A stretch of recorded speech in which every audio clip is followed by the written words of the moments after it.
মাহফিলের সম্মানিত সভাপতি হাজার হাজার পুরস্কার সুযোগ পেয়েছে আলহামদুলিল্লাহ।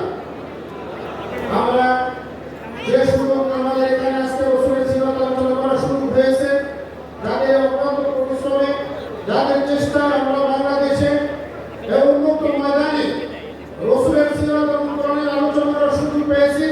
আমি সেই তৌহিদি ছাত্র জনতাকে মুবারকবাদ জানাচ্ছি। সাথে সাথে যারা এই বুকের তাজা রক্ত দিয়ে এই আন্দোলনকে সফল করে দ্বিতীয় স্বাধীনতার জন্য বুকের তাজা রক্ত দিয়েছে, তাদেরকে আল্লাহ তাআলা শাহাদাতের মর্যাদা দান করেন। এখন অনেকে হাসপাতালে বিভিন্নভাবে আহত রয়েছে, আমরা তাদের জন্য দোয়া করি, আল্লাহ তাআলা তাদের জন্য দ্রুত সুস্থতা দান করেন। এই আন্দোলনের ক্ষতিগ্রস্ত যে সমস্ত ফ্যামিলি, তাদের প্রতি সমবেদনা প্রদর্শন করছি। সম্মানিত উপস্থিতি, মুহাম্মদুর রাসূলুল্লাহ সাল্লাল্লাহু আলাইহি ওয়াসাল্লাম শ্রেষ্ঠ রাসূল, শ্রেষ্ঠ নবী, সাইয়্যিদুল কাওনাইন, খাতামুল আম্বিয়া, তার আদর্শ শ্রেষ্ঠ, তার আদর্শ কখন থেকে শুরু করে কিয়ামত পর্যন্ত বিদ্যমান থাকবে।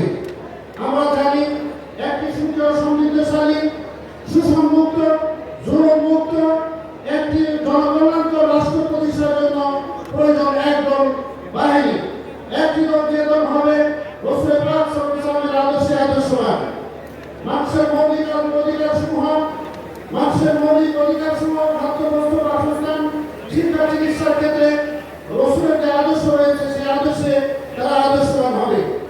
আজকে আমরা দেখি বিগত সরকার, ফ্যাসিস্ট সরকার এই দেশ থেকে ইসলামকে বিতাড়িত করার জন্য, রাসূলের আদর্শকে বিদায় দেওয়ার জন্য এমন কোনো পথ রাখে নাই যে পথকে সে আবিষ্কার করবে। কিন্তু আমরা দেখেছি রাসূলের সাথে যারা বেয়াদবি করেছে, কোরআনের সাথে যারা বেয়াদবি করেছে, তারা টিকতে পারে নাই, ব্যর্থ হয়ে বাংলাদেশ থেকে বিতাড়িত হয়েছে।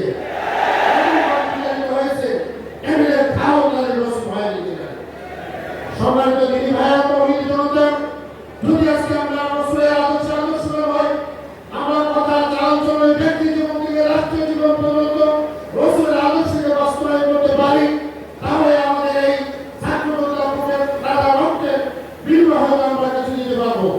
আমি আজকে এই মাহফিল থেকে সর্বদা আহ্বান জানাবো, যে সরকার আমাদের দেশের মেধাবী 24 সেনাবাহিনীদেরকে 2009 সালে সেই 24 ফেব্রুয়ারি পাখির মতো গুলি করে নির্মমভাবে হত্যা করেছে, যা পৃথিবীর ইতিহাসে একটি জঘন্য রচনা করেছে। আমরা জানি এই সরকার এই দেশের তৌহিদি জনতা, আলিম ওলামা যারা ছাত্র ছাত্রী একত্রিত হয়েছিল, তাদেরকে রাতে অন্ধকারে নিরাকে বন্ধ করে তারা তাদেরকে হত্যায় বেঁধে বলেছিল। তারা বলতে পারে নাই যে আমার আপনি সেখানে নিহত হয়েছে, শহীদ হয়েছে, এমন একটি ভীতিকর পরিবেশ সৃষ্টি করেছিল। এই সরকার এই জুলাই এবং আগস্টে আমাদের ছাত্রদের উপরে, আমাদের তৌহিদ জনতার উপরে যে নির্মম আঘাত শুরু করেছিল, তা জনগণ মেনে নেয়নি। তাই ফলশ্রুতিতে এই দেশ থেকে পালিয়ে যেতে বাধ্য হয়েছে। রাজ্য সরকার আজকে চতুর্দিক থেকে মাঝে মধ্যে উস্কানি দিয়ে থাকে।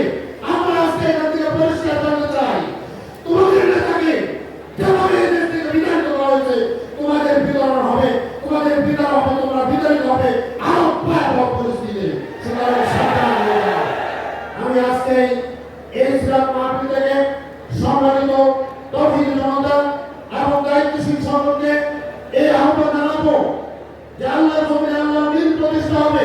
এই ক্ষেত্রে আমাদের যে যেখান থেকে প্রয়োজন, সেই প্রয়োজন অবশ্যই আমরা আমাদের কাজকে এগিয়ে নেওয়ার জন্য চেষ্টা চালাবো। আজকে যদি আমরা এই সিরাত মাহফিল থেকে সিদ্ধান্ত নিতে পারি যে আল্লাহর জমিনে আল্লাহর দ্বীন প্রতিষ্ঠার জন্য আমি আমার জায়গা থেকে যতটুকু চেষ্টা করলাম তাতে কোনো ত্রুটি করবো না, ইনশাআল্লাহ আল্লাহর জমিনে আল্লাহর দ্বীন প্রতিষ্ঠা হবে, ইসলাম বিজয় হবে, আর ইসলাম ইসলাম বিজয় বেঁচে থাকবে। আমি এই প্রত্যাশা, এই দাবি রেখে এই আত্মা রেখে আমার অঞ্চলে এখানে শেষ করছি। ওয়া আখিরু দাওয়ানা আলহামদুলিল্লাহি রাব্বিল আলামিন।